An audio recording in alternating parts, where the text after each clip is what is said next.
صلی علی نبینا صلی علی محمد۔ السلام علیکم ناظرین، میں ہوں حافظ محمد عمر اور آپ دیکھ رہے ہیں آپ کا اپنا اسلامک چینل دین کی باتیں۔ امید ہے آپ سب خیریت سے ہوں گے۔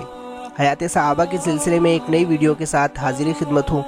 ہماری مزید ویڈیوز دیکھنے کے لیے چینل کو سبسکرائب ضرور کیجیے اور بیل آئیکن کے بٹن کو بھی دبائیں تاکہ آپ کو ہماری ہر ویڈیو بر وقت مل سکے۔ جزاکم اللہ۔ بسم اللہ الرحمن الرحیم۔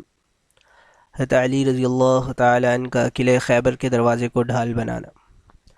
رسول صلی اللہ علیہ وسلم کے آزاد کردہ غلام حضرت ابو رافع رضی اللہ تعالیٰ عنہ فرماتے ہیں کہ ہم لوگ حضرت علی رضی اللہ تعالیٰ عنہ کے ساتھ خیبر کے سفر پر روانہ ہوئے۔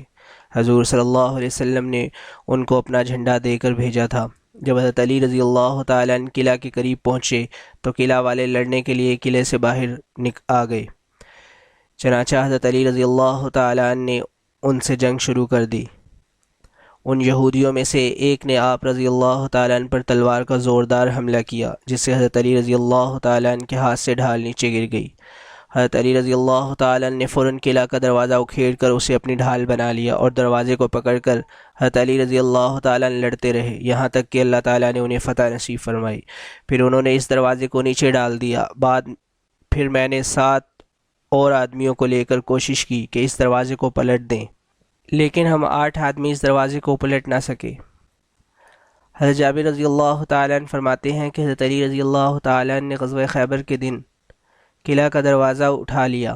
مسلمان اس کے اوپر چڑھ کر قلعہ کے اندر چلے گئے اور اس طرح اس کو فتح کر لیا۔ بعد میں لوگوں نے تجربہ کیا تو 40 آدمی اسے اٹھا نہ سکے۔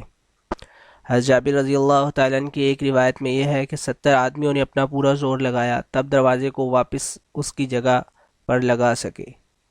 جزاکم اللہ۔